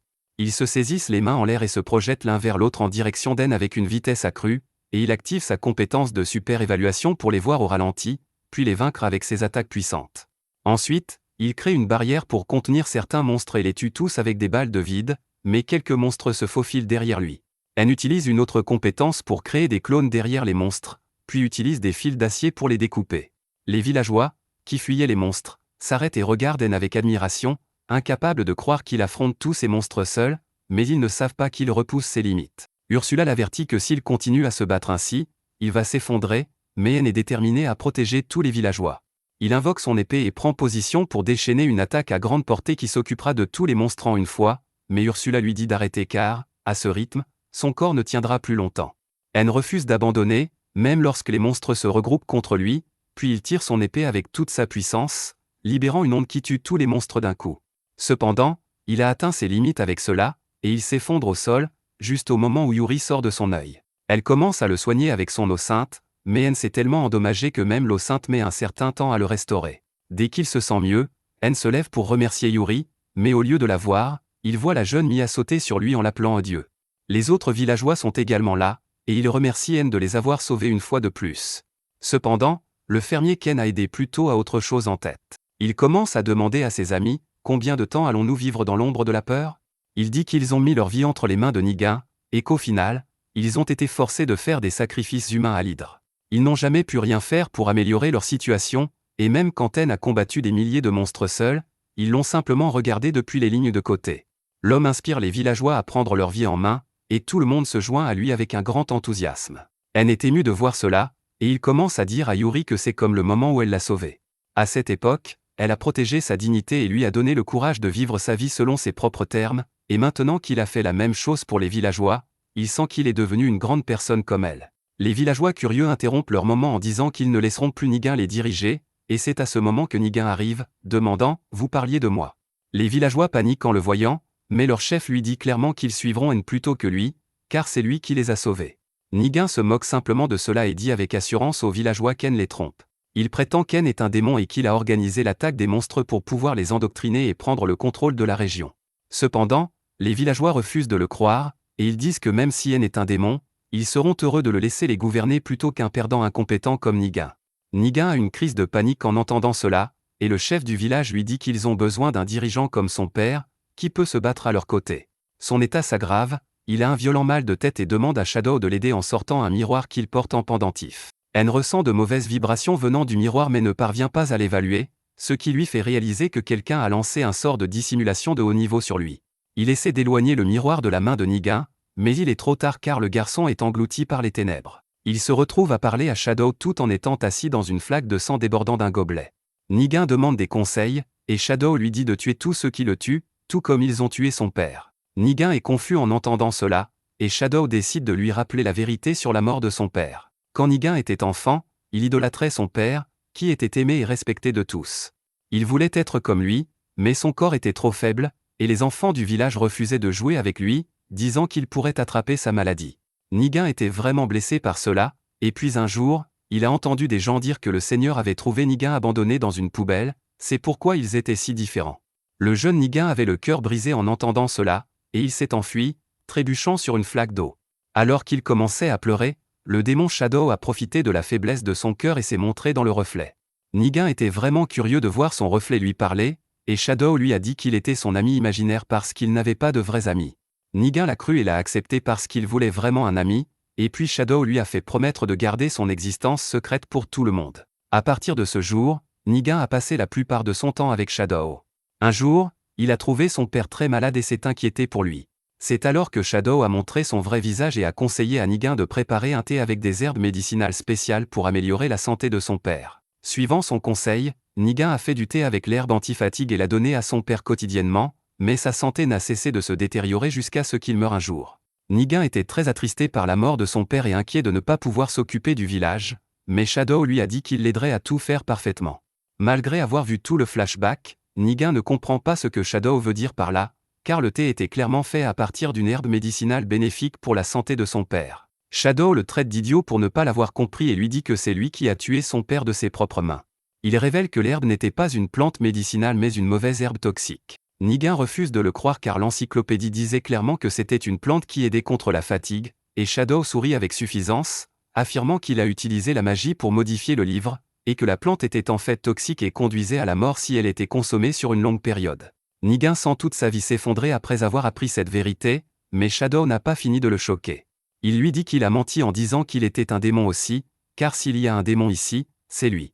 Nigan est trop stupéfait pour répondre, et Shadow lui dit qu'au départ, il prévoyait de prendre le corps de son père et d'établir une route entre ce monde et le royaume des démons pour y exporter des humains. Cependant, le père de Nigan n'a jamais baissé sa garde, donc il ne pouvait pas l'approcher. C'est pourquoi il s'est approché du garçon vulnérable, qui est tombé dans ses mensonges parce qu'il voulait désespérément un ami. Shadow se moque de lui disant qu'il a stupidement tué son père, qu'il aimait plus que tout, et c'est son point de rupture. Nigan crie en réalisant qu'il a été manipulé comme un imbécile, et alors qu'il perd le contrôle de lui-même, Shadow s'infiltre dans son corps, le possédant.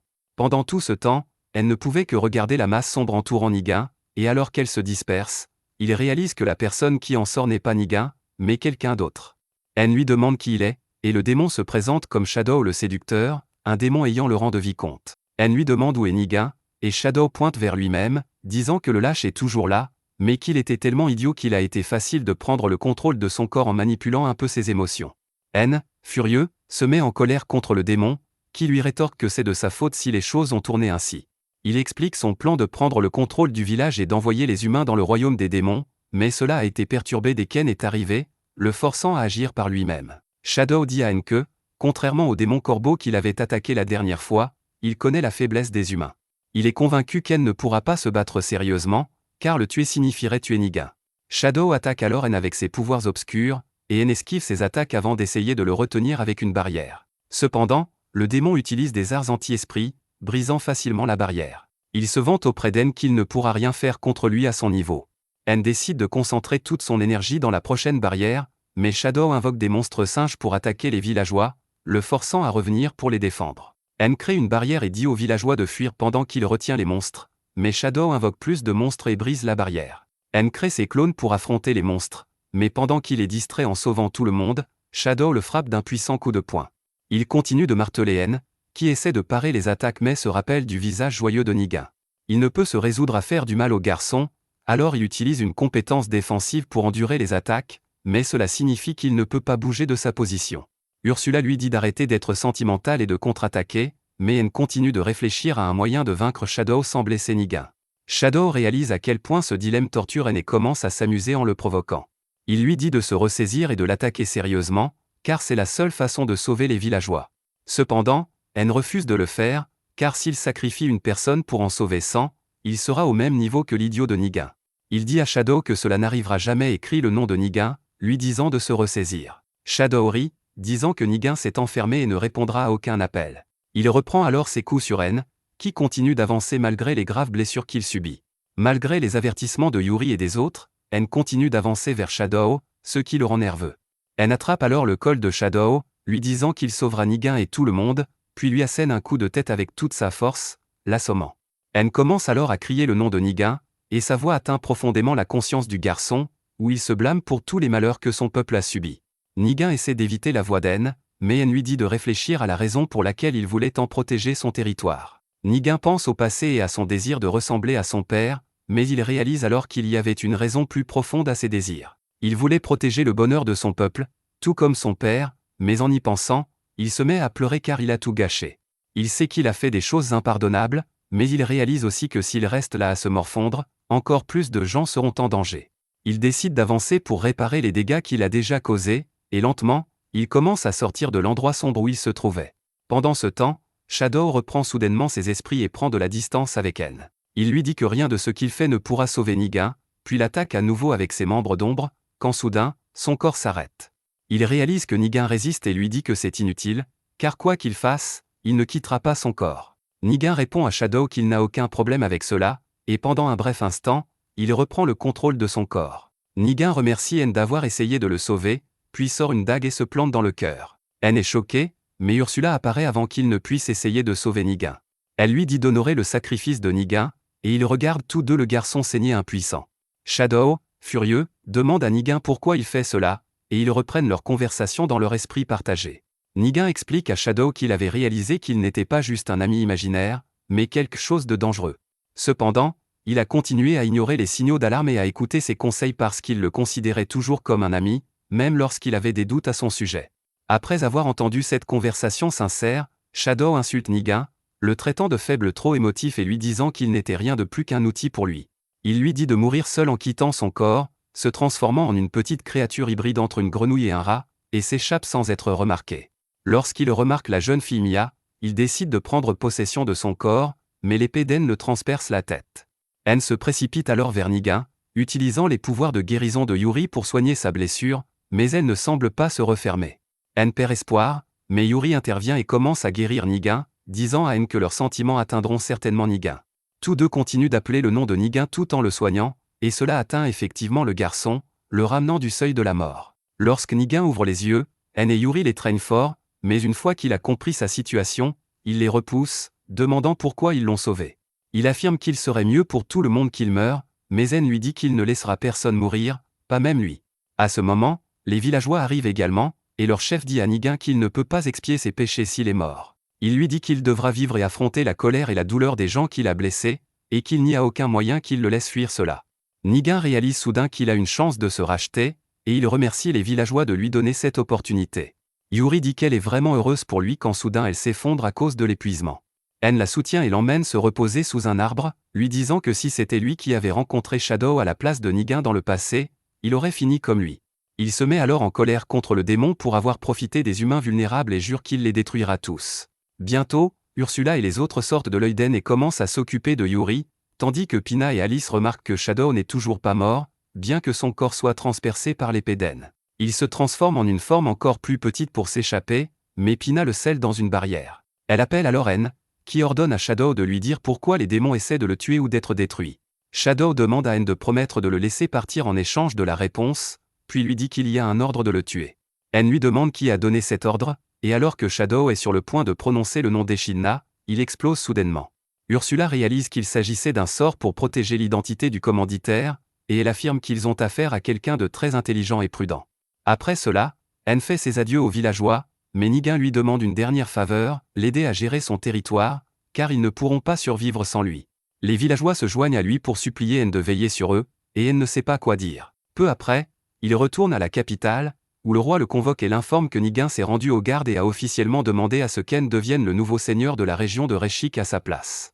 En est choqué, mais le roi lui dit qu'il avait déjà l'intention de lui donner un titre de noblesse et des terres, donc c'est une situation gagnant-gagnant pour tout le monde. Soudain, tout le monde se met à supplier En d'accepter cette opportunité, promettant de s'occuper de toutes les complications pour lui. En est submergé par toutes les décisions à prendre, mais il finit par accepter le titre de noblesse ainsi que la responsabilité des terres. La nouvelle de la victoire d'En sur Shadow atteint Echidna, qui est impressionné et soulagé, car si En n'avait pas pu vaincre quelqu'un comme Shadow, ses plans auraient été compromis. Soudain, un démon nommé Yona arrive, chevauchant son serviteur zombie, et demande à Echidna pourquoi elle est si obsédée par ce type nommé En. Echidna lui dit qu'En a un œil spécial, mais Yona ne pense toujours pas qu'il soit si exceptionnel, car il n'est qu'un humain. Cependant, Echidna lui rappelle qu'un humain normal n'aurait pas pu vaincre Falco et Shadow. Elle dit qu'ils doivent vaincre En et demande à Yona de prendre cette mission. Yona refuse, disant qu'elle n'est pas intéressée par des missions de bas niveau, mais Echidna ajoute un bonus. Elle lui dit que sa mission implique également de capturer un esprit d'arbre-monde, et comme En sera de toute façon à sa recherche, elle peut accomplir les deux objectifs en même temps. Yona est intéressée par l'arbre-monde et accepte la mission. Elle est confiante, en tant que démon d'élite, de pouvoir vaincre n'importe quel humain, et ordonne à son serviteur de sauter dans le portail pour elle, mais le pauvre bougre est déjà mort. Yona l'abandonne et saute dans le portail, tandis qu'Echidna affiche un sourire inquiétant, car elle a envoyé Yona pour aider à rendre En encore plus fort. Pendant ce temps, dans le royaume humain, Yuri demande avec enthousiasme à En ce qu'il veut pour le déjeuner, car elle va cuisiner pour lui aujourd'hui. Avant qu'il ne puisse répondre, Alice arrive et dit qu'elle a quelque chose d'important à discuter avec lui. Pina apparaît immédiatement, pensant qu'Alice va avouer ses sentiments à En, et Yuri dit qu'elle veut aussi le faire. Cependant, Alice n'a pas l'intention de faire cela pour l'instant. Elle dit à En qu'elle veut aussi revoir ses sœurs et qu'elle a utilisé son pouvoir spécial pour chercher d'autres arbres-mondes. Tout le monde s'excite, pensant qu'elle a enfin trouvé un autre arbre-monde, mais Alice dit que quelqu'un le lui a montré. Elle ne se soucie pas des détails et dit qu'il devrait aller chercher l'esprit, quand soudain, une femme mature aux yeux bandés dit qu'elle est d'accord avec lui. En est confus car il ne reconnaît pas la voix et ne voit même pas d'où elle vient.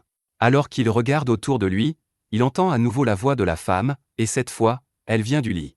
Il se retourne pour voir la femme aux yeux bandés allongée de manière séduisante sur le lit et panique, demandant qui elle est. La femme appelle Yuri et les autres ses sœurs et leur demande de venir à elle. Yuri saute immédiatement sur elle, l'appelant grande sœur Krusz, mais il s'avère que la femme n'est qu'une illusion et non son vrai corps. Yuri est déçu, mais elle ne comprend toujours rien. Pina explique que Krusz est la deuxième plus âgée des esprits d'Arbre-Monde, et elle est choquée qu'un esprit d'Arbre-Monde vienne à lui de son propre chef. Il se présente à elle, et Krusz commence à se rapprocher de lui. Anne est embarrassée, et Alice se met en colère contre Krusz pour avoir dragué Anne. Elle dit à sa sœur d'en venir au fait, et Krusz explique qu'en ce moment, un arbre-monde est ciblé par les démons, et ils ont besoin de l'aide d'Anne. Anne demande à Krusz de lui dire où se trouve son arbre-monde, mais elle lui dit que ce n'est pas elle qui est en danger, mais leur plus jeune et plus adorable sœur. Elle explique que le donjon caché de Mai est une forêt entière, mais elle n'a pas de gardien pour la protéger, car ils sont morts il y a longtemps lorsque des gens avides ont essayé de s'emparer du pouvoir de l'arbre-monde. Anne est furieux en entendant cela, mais Krusz lui dit qu'elle agit actuellement comme gardienne de Mai. Cela surprend Anne, car les esprits d'Arbre-Monde ne peuvent pas quitter leurs arbres, mais Pina explique que les trois sœurs aînées sont des esprits de haut niveau et ont une certaine liberté de mouvement. Anne comprend enfin que Krusz a protégé Mai jusqu'à présent, mais le démon est sur le point de l'emporter. Krusz lui dit qu'il a raison et que c'est ce qu'elle attendait du fiancé de Yuri. Anne est stupéfait d'entendre un mot qui implique un engagement, puis Krusz commence à danser comme une star de TikTok, disant que le corps devant lui est un clone illusoire, tandis que son vrai corps est avec Mai. Pina lui demande si elle ne peut pas vaincre le démon qui cible Mai avec ses pouvoirs spéciaux, et Krusz répond qu'elle le peut, mais son pouvoir est si puissant qu'elle pourrait accidentellement détruire la forêt de Mai avec le démon. Anne demande à Krusz si elle porte un bandeau pour cacher ses yeux afin de contenir son pouvoir, et elle confirme. Anne réalise que le démon doit être vraiment puissant si Krusz ne peut pas le vaincre sans utiliser tout son pouvoir, et il ne laissera personne faire du mal à un esprit d'Arbre-Monde. Il dit à Krusz qu'il viendra la chercher, elle est Mai, et elle lui dit qu'Alice connaît l'emplacement de l'arbre de Mai. Peu après, Anne atteint la forêt maudite, qui est le donjon caché de Mai.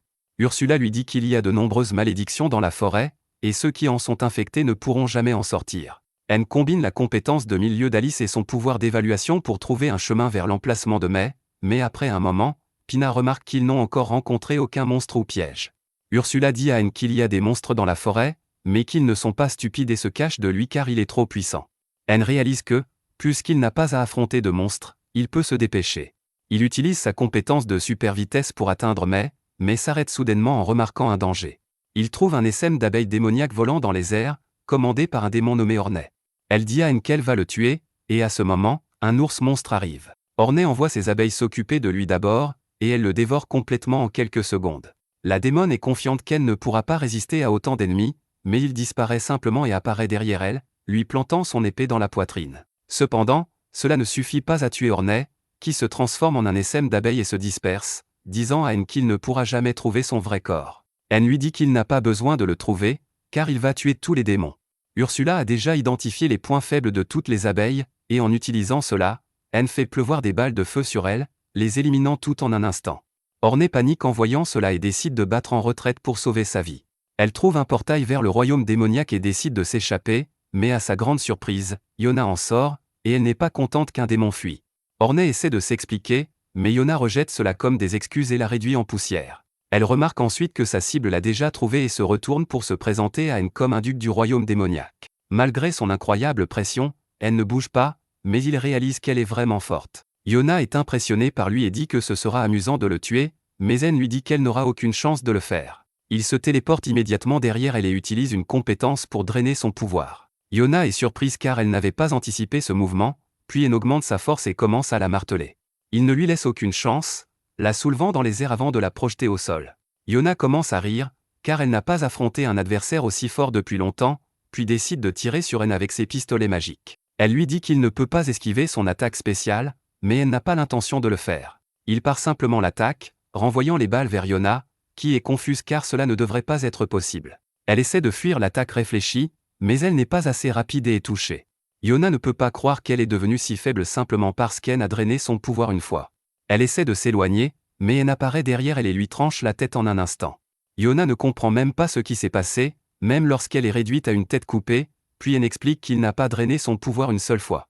À chaque coup qu'il lui a porté, il a drainé son pouvoir, et maintenant, elle est plus faible qu'un monstre ordinaire. Yona est dévastée en entendant cela et affirme que c'est impossible car elle est une élite au sommet de la hiérarchie démoniaque. Elle traite N de lâche pour avoir utilisé une ruse sournoise pour drainer son pouvoir et active un portail pour retourner dans le royaume démoniaque.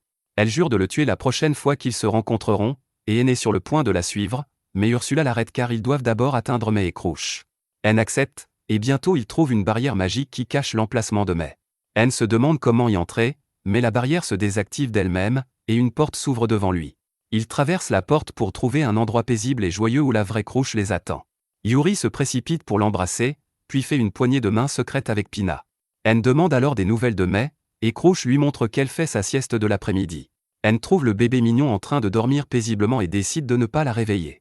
Cependant, il marche sur une brindille, ce qui réveille May en sursaut, et elle se met à pleurer. N panique en se demandant comment calmer le bébé qui pleure, mais toutes ses tentatives échouent misérablement, et May se met à crier encore plus fort. Heureusement, Yuri s'interpose entre eux, et May reconnaît immédiatement sa grande sœur. Elle arrête de pleurer et saute dans ses bras, disant qu'elle l'a manqué. May va ensuite saluer Pina et Alice et explique à ses sœurs qu'elle était en train de fabriquer des couronnes de fleurs pour les accueillir, mais qu'elle s'est endormie en chemin, alors elles ne sont pas encore terminées. Yuri l'aide à terminer la couronne de fleurs et la pose sur sa tête, disant qu'ils pourront en faire d'autres pour le reste du groupe plus tard. May est ravie de recevoir la couronne, et Yuri commence à la flatter, disant qu'elle est vraiment mignonne. May est encore plus heureuse maintenant, mais elle aperçoit à nouveau N et panique, avertissant ses sœurs de rester loin de lui car il doit être ce dangereux individu qui tentait de l'attaquer. Yuri la rassure en lui disant qu'N n'est pas un méchant, mais plutôt celui qui a chassé les ennemis. Mais la croit et s'excuse auprès d'N pour avoir paniqué, et il lui répond que ce n'est pas grave. Sur ce, May change soudainement d'attitude envers N, lui demandant des caresses sur la tête alors qu'elle s'assoit sur ses genoux, puis de la soulever haut dans les airs. N accepte ses demandes, et May lui demande de la lancer encore plus haut. Il décide de sauter pour lui faire plaisir, mais il sous-estime secrètement sa force actuelle et s'élève un peu trop. Il panique, se demandant si May va avoir peur, et même Yuri et les autres s'inquiètent qu'elle se mette à pleurer après ça. Cependant, quand N atterrit en sécurité, May éclate de rire, disant qu'elle s'est bien amusée. Elle déclare qu'N est désormais sur sa liste des personnes qu'elle aime, et tout le monde est soulagé, car May aurait pu faire une énorme crise si elle ne l'avait pas appréciée. May demande ensuite à N si elle peut l'accompagner, et il se tourne vers Crush pour son approbation. Elle lui dit qu'il devrait emmener May avec lui pendant qu'elle garde l'arbre-monde, mais N lui demande si elle ne veut pas rester avec ses sœurs également. Crush lui répond qu'elle souhaite rester avec elles et le remercie de lui en donner l'occasion. N lui assure qu'il placera une barrière autour de l'arbre-monde de May et il laissera un clone pour les alerter en cas d'attaque. Crush est ravi d'entendre cela et invoque un arbre cachant son noyau spirituel et celui de May pour qu'N puisse les récupérer.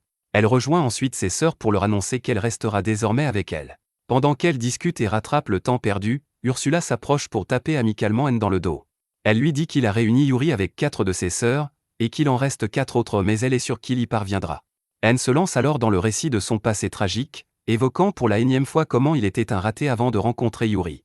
Il confie à Ursula qu'il a enfin trouvé un but dans sa vie, protéger le bonheur de Yuri et de ses sœurs. Il déclare être fier de lui maintenant et veut continuer à accomplir des choses qui le rendent fier. Ursula repense au lâche pathétique qu'il était à leur première rencontre, et voir son évolution lui fait monter les larmes aux yeux.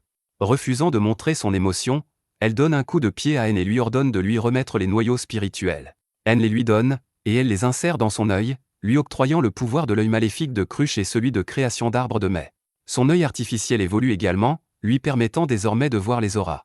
Crush s'approche pour lui expliquer que son œil maléfique peut effacer de l'existence tout ce qu'il voit, mais qu'il consomme énormément de mana et a des effets secondaires graves. Elle lui conseille donc de ne pas l'utiliser trop souvent. N, un peu effrayé, décide d'en faire une technique ultime. Mais arrive alors pour lui annoncer que son pouvoir lui permettra de contrôler les arbres. Elle lui fait immédiatement une démonstration en créant un immense arbre à partir de rien, laissant N stupéfait. Ensuite, Ursula explique à N que voir les auras est une capacité permettant d'augmenter considérablement sa force. Les démons l'utilisent couramment, et c'est pour cela que la démone Yona avait perdu si vite, elle l'avait sous-estimé et n'avait pas activé son aura. Ursula ajoute que son épée a été enchantée avec une aura anti-démon grâce à son évolution, ce qui lui facilitera les combats contre eux. Peu après, N et son groupe se rendent au château de Nigan, qui deviendra désormais leur base. Dès le premier jour, N décide de tout nettoyer méticuleusement. Yuri est enthousiaste à l'idée de l'aider, Pina est agacée par cette corvée, et Alice veut faire de son mieux pour impressionner N. Crush, quant à elle, est KO après une nuit de beuverie, et May fait une crise parce qu'elle veut jouer au lieu de nettoyer. Finalement, N parvient à les convaincre tous de participer et les répartit en équipe pour couvrir rapidement toutes les pièces. Il s'associe avec Alice pour nettoyer la bibliothèque, où N se remémore leur première rencontre. Alice pense que, puisqu'ils sont enfin seuls, c'est l'occasion de lui avouer ses sentiments. Mais avant qu'elle ne puisse parler, Anne lui demande si elle aime les livres. Malheureusement, elle n'entend pas le mot livre et croit qu'Anne parle de lui-même. Elle hésite, cherchant comment formuler ses sentiments, quand Anne ajoute qu'il ressent la même chose. Alice est complètement bouleversée en entendant cela et ne perçoit plus rien de ce qu'il dit ensuite sur les livres. Elle passe en mode Super Saiyan, persuadée qu'Anne l'aime, et lorsqu'il tente de la calmer, un livre volant le frappe et l'assomme. Pendant ce temps, Pina utilise des illusions pour faire croire qu'elle a nettoyé la cuisine, mais Kuro voit trop ses ruses et la force à vraiment nettoyer. Yuri et Ursula s'occupent des bains, et Ursula se cogne la tête contre un pilier en essayant de rattraper Yuri, qui a glissé. Yuri lui demande d'arrêter d'être surprotectrice, elle veut essayer de nouvelles choses, et ce sera mieux si elles en profitent ensemble. Elle explique que travailler dur pour rendre Anne heureux la rend heureuse à son tour, et Ursula décide de la soutenir pleinement dans le nettoyage. Cruche et May, elle, nettoie le garde-manger. Mais y trouve un cafard qu'elle veut garder comme animal de compagnie, mais Cruche, terrifiée par les insectes, manque d'activer son œil maléfique avant que May ne jette la bestiole. Ensuite, May découvre un placard rempli de robes, et les filles commencent à choisir des tenues. Anne, ayant fini son nettoyage, tombe sur Yuri descendant l'escalier dans une robe élégante. Il est immédiatement subjugué, et Yuri lui explique qu'elle a trouvé la robe dans le placard découvert par May. Elle lui demande si elle lui va bien, et Anne, rougissant, lui dit qu'elle est vraiment adorable. Yuri l'entraîne alors vers la salle où elles organisent une fête pour accueillir Cruche et May. Anne constate que toutes les filles se sont habillées pour l'occasion, tandis qu'il ressemble à un balayeur. Heureusement, elles ont aussi choisi une tenue pour lui, et Ursula, impatientée par sa timidité, déchire ses vêtements pour l'habiller de force. Yuri entraîne Anne sur la piste de danse, ce qui rend Alice jalouse, car elle veut aussi danser avec lui. Yuri le devine et l'invite à les rejoindre, proposant que tout le monde danse ensemble. Elle appelle ses autres sœurs, et Kuro joue de la flûte pour les accompagner. Ils dansent joyeusement, et après la fête, Yuri et Anne sortent admirer le coucher de soleil. Yuri le remercie d'avoir réuni ses sœurs, et Anne lui promet de retrouver celle qui manque encore, pour qu'ils forment une grande famille heureuse.